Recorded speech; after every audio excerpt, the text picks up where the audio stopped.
Right guys, onto the wheels. So, because I want to try and knock as much protection off as I can, in my 1 litre industrial, I have got the citrus neat. I'm going to hit the arches with it too. And also, what I've got here is I'm developing something new. Potentially, I want to see if it works. Obviously, I can't tell you how much I love it yet. So I've got, in fact, it's really interesting. So I've got a new 1/4-inch connector on this versus a new obviously longer, shorter ones, you know, all that sort of stuff. So I've got 2 different 1/4 inches, new nozzle assembly, a new soap, or in fact, I can't even call it a soap. It's a hybrid of a few different things, but it's the closest to kind of describe it. It is a soap. So as you can see, it's just a slightly different color, so I can kind of differentiate all the different products that are in development. But basically what this is it's a very high alkaline, high foaming solution. So it's got 2 things. It's got high lubricity, so the alkalines actually increase lubricity, and you'll notice that. So lubricity on the wheel, people say, well, why do you need lubricity on the wheel? Well, when you've got dirty wheels like this, you want as much slippiness almost. So when you are agitating, like the manual kind of stage of cleaning, you want as much slip as you can, so you don't potentially, everything's a potential here, so you don't potentially damage anything. And obviously the high alkalines also aid in the breakdown of kind of heavier dirt that you will find on the wheels. So you're going to see how it forms. Oh, that's a bit too straight.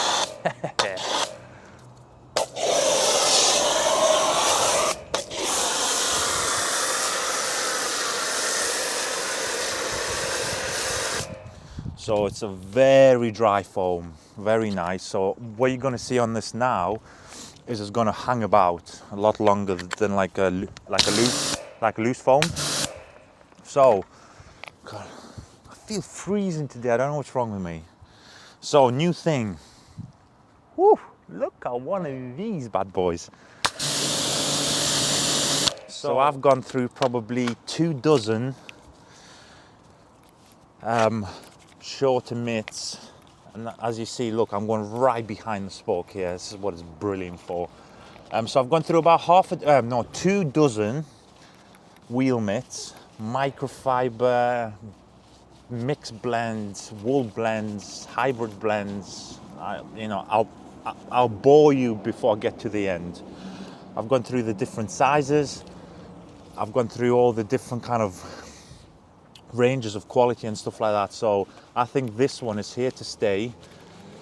And now look, so it's a 4-finger. I mean, you could use it with 3 fingers, 1 finger if you really want, but I like it with 4 fingers. And I splay my fingers out just a little bit.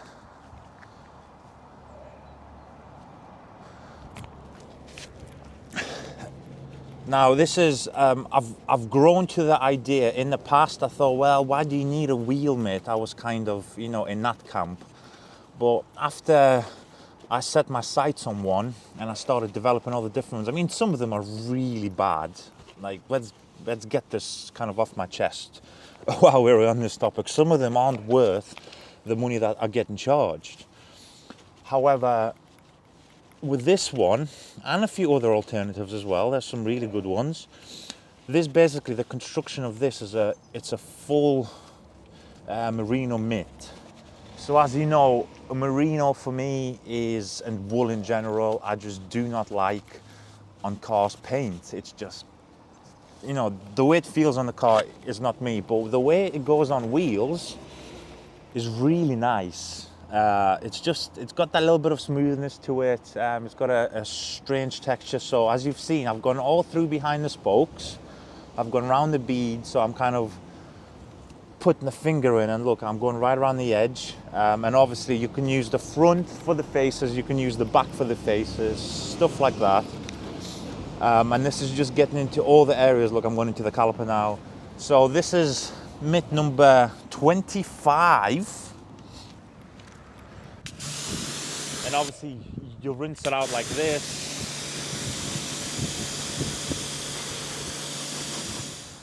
You can't machine wash this, and I'm just doing some final testing on it, but basically I'm going to maybe even get another one out and kind of, oh, by the way, obviously I can go into here. I forgot to do the arch with this. I'll show you in the next arch. I use the wheel woolies on this. So I'm going to get another one. You could potentially go into the door jambs with this. Engine bays, that's why I showed you in the engine bay video, potential. But I just thought, no, I'll show you on the wheels. So it's really cool. Obviously, I think I'm using everything new here. A few new products, new few accessories. So I'm going to go just quickly. The reason I've got the brush out is, you know, around the edge work where maybe you might have fat fingers or super thin fingers for that matter, and kind of miss something. So I'm just doing a real quick, especially around the kind of the air cap and stuff like that, around the edge again. You can't be too thorough. See, nice and fast with that brush. Again, you can use a brush, you can use a full-size mitt. Again, with that mitt there, I mean, technically you can wash your car with it. A new one anyway, but because I've got a weird preference, like a lot of people like wool for car, I personally don't. So again, if everybody would be the same, the wheel would be boring. So that's my preference, and I get the best results with a certain kind of different blend. So I'm doing some final testing on it. I want to see the durability. Again, it's one of these mitts where it doesn't, I know it's hard to see, but it's a perfect color for this. It doesn't color your hand with like the dyes and stuff. So that's another neat thing about this. And the biggest factor for me as well, which I really like, it's made in the UK. Now the problem with stuff being made in the UK, same thing with the US, any tier one, I call them tier one countries, I don't know if that's even the right term for it, but anywhere, you know, in the Western world, the price of labor is more expensive. So obviously the cost price goes up, but these companies have got more of a liability on their neck now because, you know, you can ring them, you can email them, and if you know where they are, you can go and visit them. So it's one of these things where, you know, you're going to pay a little bit more cost, a little bit more at retail, obviously. Something costs more, you need to retail it for more. But the thing is, though, what I like about it is the fact that, you know, me and Kelly were talking about this, the level of manufacturing in the UK and the US as well, but UK mainly in this conversation, it's dead. There's literally nothing. Even like the new cars like Rolls Royce and Bentley and stuff, I don't think they're even owned by UK people anymore, which is ridiculous. So if we can, you know, if I ever became Prime Minister, I would kickstart the manufacturing industry back here so fast. You know, it'd be really good. So yeah, they're UK manufactured. I'm doing some final testing. By the way, this is just undress again. UK manufactured, and you know, there's going to be a certain sense of quality about it. Again, it's a disposable product. Eventually it's going to get so raggedy that you just need to throw it away and buy a new one. But trust me, they're relatively inexpensive for how long it's going to last you. So yeah, I've been doing some private testing on this as much as I can, and it's, you know, I like it. I've grown to like it. That's the most important thing. Like I said, you know, it's like when in food, when you're a child, you don't like something. When you become an adult, you certainly kind of like acquire a taste for it. Same thing with this. Boom. I'm gonna get the brush in here a bit as well, just to make sure I haven't missed anything. If you've got the arch gap like I have, because it's an SUV, these tyre brushes as well, quite good for a good scrub as well in certain areas. And that's how you do a wheel.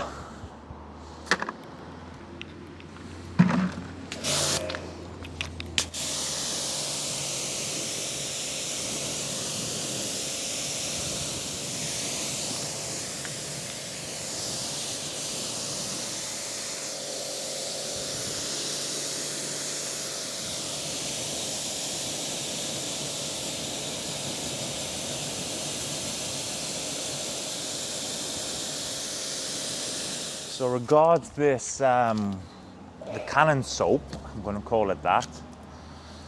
It's one of these things that, do you need it? I'm trying to work that part out best I can.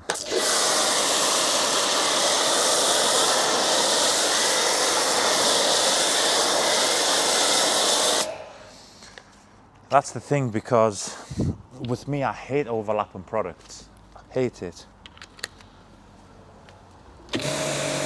So with overlap products, you've got to think, well, what does it interfere with? Because my worst nightmare is selling 2, maybe 3 of the kind of a similar thing, where people can potentially get confused. But this, technically, I wouldn't recommend you put this into like a spray bottle, imagine, and kind of use it as a wheel cleaner, because that's not what it is. It's, even though it's a very strong cleaner, it's a difficult one. So it's designed, like I've designed the back end of the formula to be aerated, which is obviously different. If you put our wheel cleaner through the foam cannon, it foams okay, but it was never designed to foam. It was more designed for like that spray dwell time. So when you spray from a trigger, it dwells longer that way. Whereas this will probably run off super quick because it's designed to go through a foam cannon. It's weird how it works. It hangs about, as you can tell, a lot. And then you put it into a spray bottle, it won't hang about as much. So, but the thing is though, especially like on normal wheels, imagine carbon ceramics is a whole different beast, but you go and put it on a normal wheel. So you rinse it, you put your wheels on, so it starts to obviously degrease and react. So again, 2 in 1.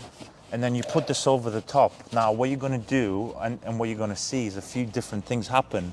One, you're going to see kind of the wetting agents within this kind of hold and moist or keep the young wheels moist for longer, which means the reaction can get deeper. So it kind of works hand in hand, which is an interesting concept. And obviously on top of that, it's going to add even more cleaning power, which is obviously always recommended. Especially, as I said, if you've got a German car with normal steel brakes, like you need help, like major help. So, and this is why I kind of like thought, oh, this would be cool, Obviously a prerequisite is you have to have a pressure washer and you have to have a foam cannon.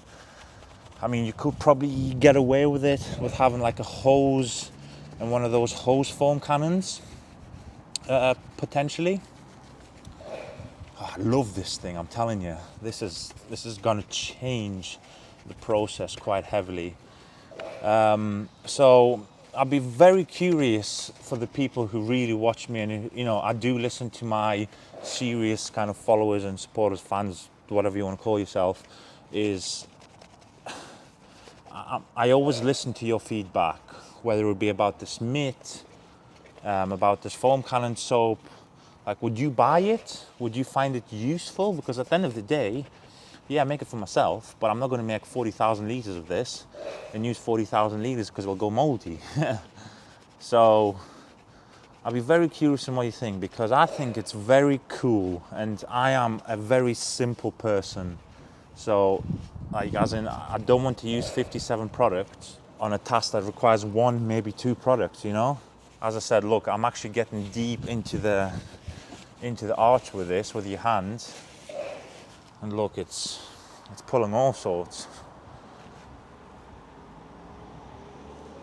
I don't know if you could pick up all these kind of brown bits it's picking up. Now the beauty of this mitt, obviously, you could see I rinse it out, wring it out, ready for the next wheel.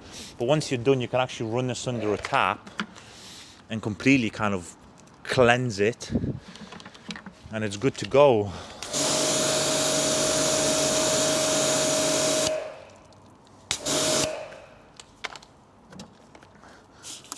Dress. Now obviously the camera didn't pick this up on the front wheel that we've just done, but it was actually, well, in fact, even here it's starting to turn it brown, but not on the same level as undress. That's what I mean. I've used many products and I test against many products where, you know, they claim to be cleaners of the tyre specifically, and then as a check scrub, I like to always, you know, hit it with undress, and you just see just how much power this product has. So the foam cannon sub's good on the tyres anyway, but is it as good as a dedicated tan rubber cleaner? Definitely not. But look at all that junk it's pulling off. It's ready for a clean. Oh, I can't wait for the other episodes as well, because I've got some treats for you guys. I'm working on so much stuff. It's just not, it's frustrating because I want everything now, and I probably could have it now if I didn't really care. As in, yeah, this cleans, this foams, this whatever, but because I'm trying to go that bloody deep with it, trying to actually make something like good. Because again, there's so many good brands out there. You know, we've been going 20 years and they've got that, you know, 20 secretaries and 20 toilet cleaners. I don't really want to compete with them, because I think, you know, like, we offer a different value set, but still, I just want everything, you know, re-engineered to the best. But it's my own fault for being so, you know, picky with things. But I've got some things to show you guys. It's gonna be amazing.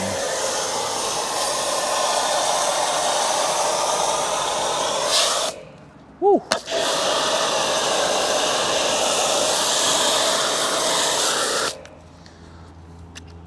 As I said, it's thick. That's certainly what it's been built for, I mean.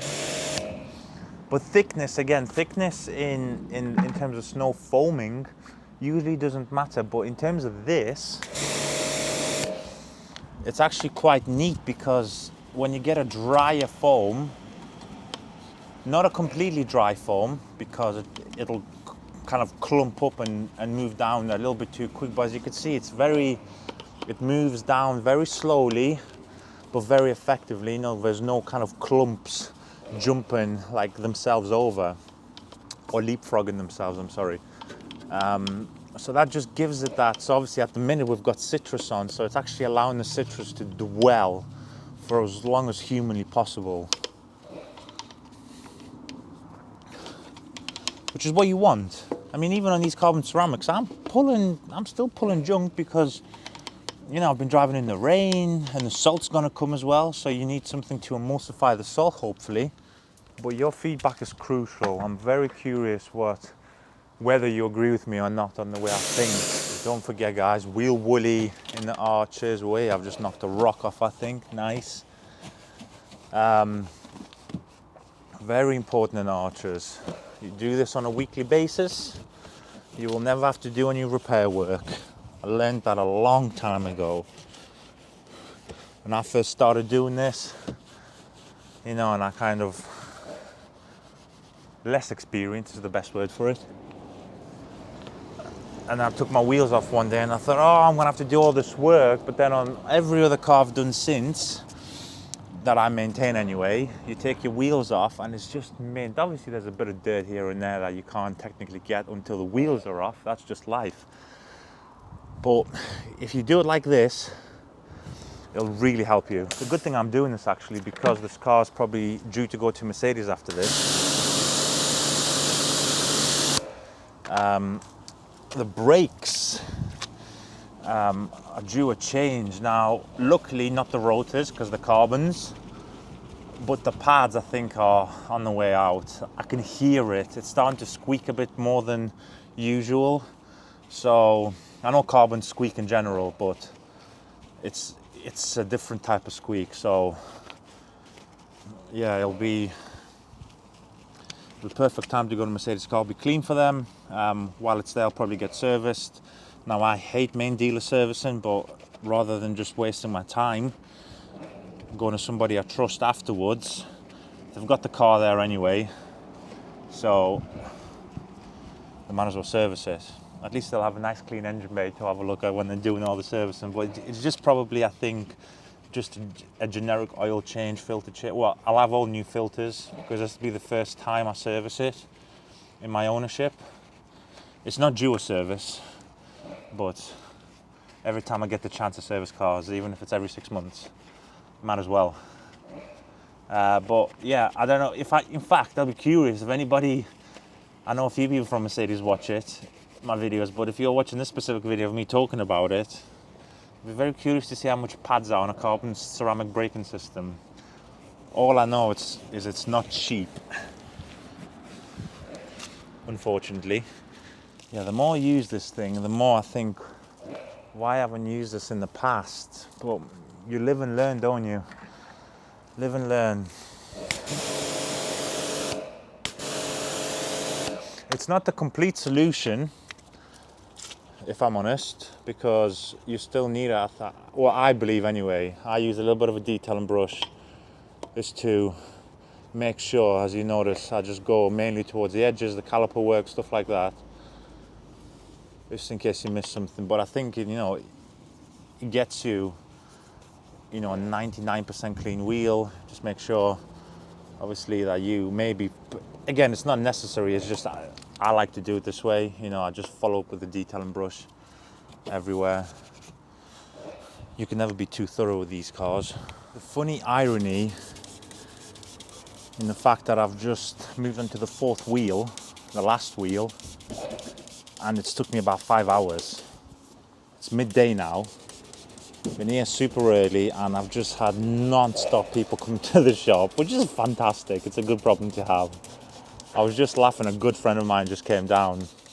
I played cricket with him, and I said, after he left, I said, well, onto the fourth wheel. It's just crazy. And I've totally forgotten what I was talking about. I think I was talking about, was it Mercedes? I'm going in for, obviously, the brakes. I think it's due. I'm just starting to get a bit of a squeal, especially on a downhill. I'm aware that carbon ceramics squeal more than usual, because that's obviously when it needs to get really hot. And what I like to do, if you do have carbon ceramics, obviously mine are drilled discs, so I like to really blow them out as well with pressurized water. It just helps minimize the squeaking, and because again, sometimes the dirt can get stuck in there, it's worse. Carpeted arches, with carpeted arches, a lot of people obviously use chemical, but in fact what you need is less chemical, in fact no chemical, and actually just use the pressurized water to your advantage. Obviously, because I'm foaming the whole wheel anyway, I might as well put it in there, so if there's anything ingrained, it will kind of help it loosen off just before I go and agitate it.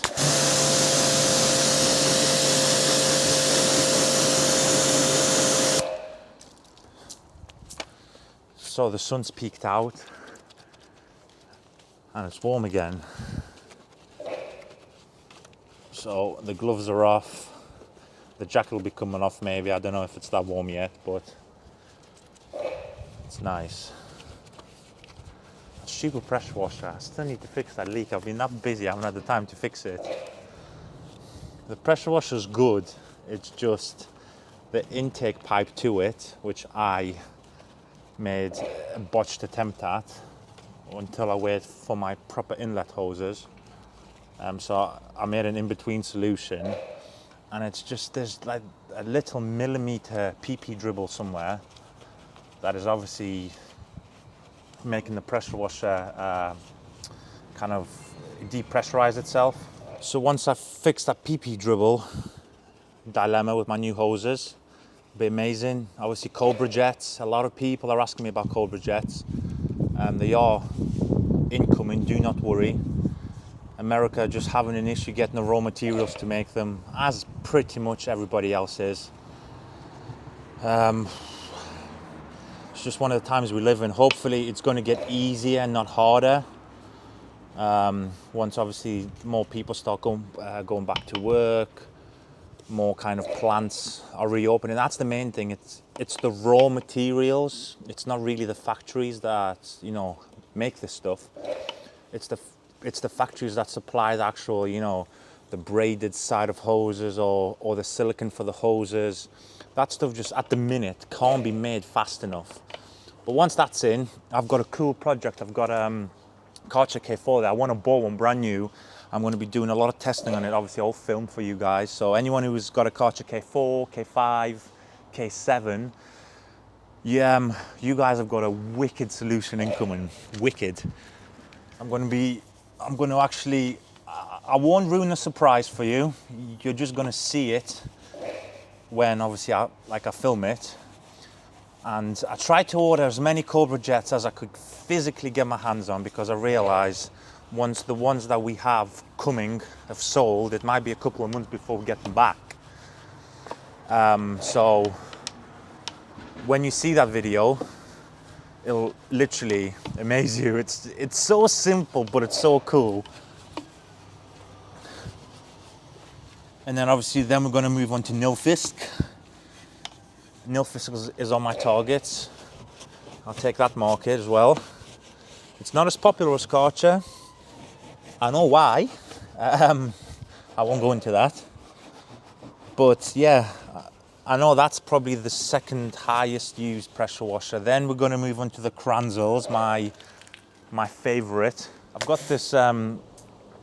this system. Well, it's going. I'm not going to say it's been built, because it's not. It's in the process of being built out. So I've bought all the parts that are required to have it, and then we're going to get my plumber, Mark, and Darren, my electrician, who's actually here today. He's in and out. He's fixing us a few things. He's putting us new power sockets ready for our new editing kind of studio. Obviously that table has not been yet used as it's supposed to. And then all that's going to be done right in time for when the new Mac comes out, the new iMac, the M1 or M1 Pro, which again, that's going to be the next level of editing. So hopefully I can line up all the tradesmen together at the same time, hopefully before Christmas, which is not in a too distant future, which is scary. And then I'm going to obviously film you how everything is built, how it's assembled, and then hopefully we're going to be also starting to sell these packages out to you. So the wheels are deep cleaned. We're going to hit them one more time during the decon episode anyway, just to make sure there's no funky bits hiding there. Arches are deep cleaned, which is fantastic. Beautiful. Wheels degreased properly. Again, brand new tires as well, which were a couple of weeks ago. So the extra foam that we're going to put on and the citrus pre-wash will actually help to etch out even more kind of stuff. And then we're going to do the washing series next, the decon series, and then I won't go into what's after that because it will definitely spoil the surprise. But we've got quite a lot of stuff coming up, a lot of more stuff being in testing.